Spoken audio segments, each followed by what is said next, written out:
my name is Liesel. In today's quick tutorial, I'm going to show you how to resize your product images with a free Canva tool.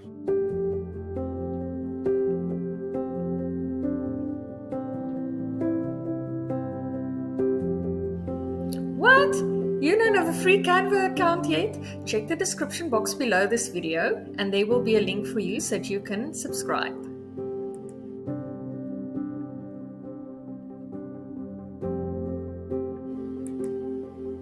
I've now signed into Canva and I'm on the home page.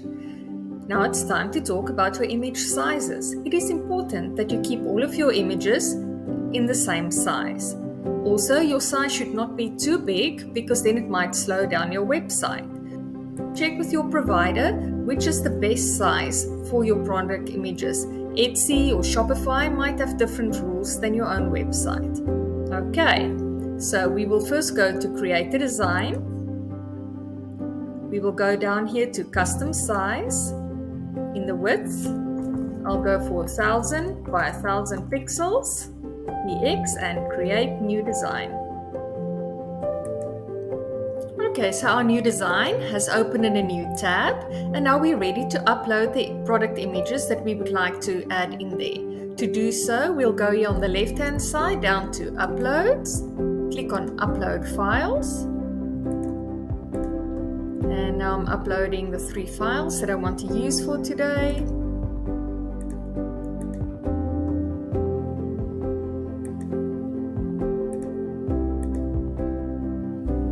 You can see the little button shows you how far the uploads are, and now they are done. Now to move the product images onto the square, you would simply click on it and click outside the box. This looks perfect.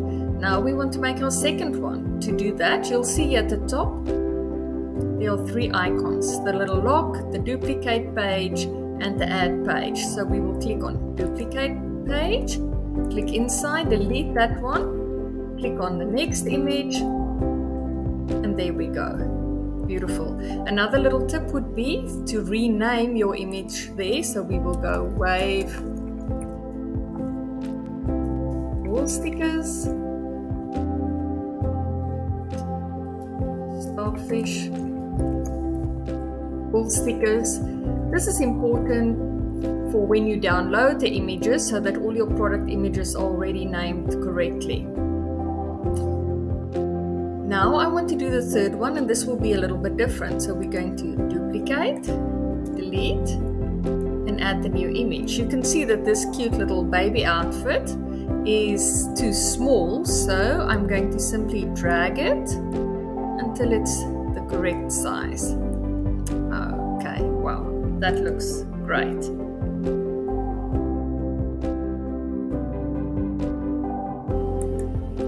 For your web shop, I would always suggest having your cutout images on a white background.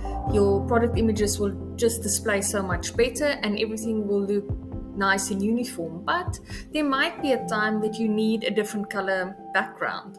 It might be for Instagram posts, it might just suit your brand better, you might have a specific marketing activity. So to do that, you can click here on the background, and if you do so, you'll see this big square appear.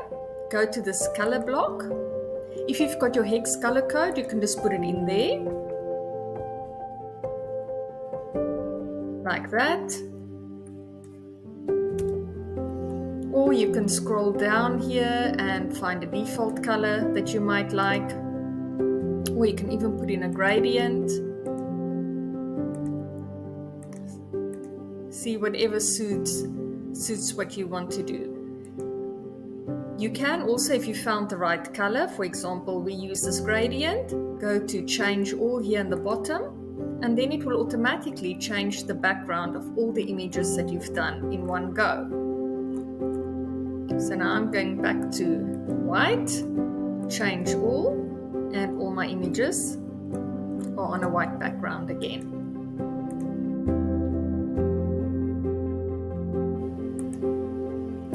Before we download our file, let's go and save it. So we will go to File, we will rename it, Product Images, and save. Now we can go to the right-hand side, click on the share button, download. I prefer to have my product images that are not on a see-through background as JPEG, so I'll click on there, download, and let Canva do its thing, and then you can save it to your computer. I hope you found this video helpful. If you've got any other questions, please leave a comment below. Please like and subscribe, and see you soon. Bye-bye.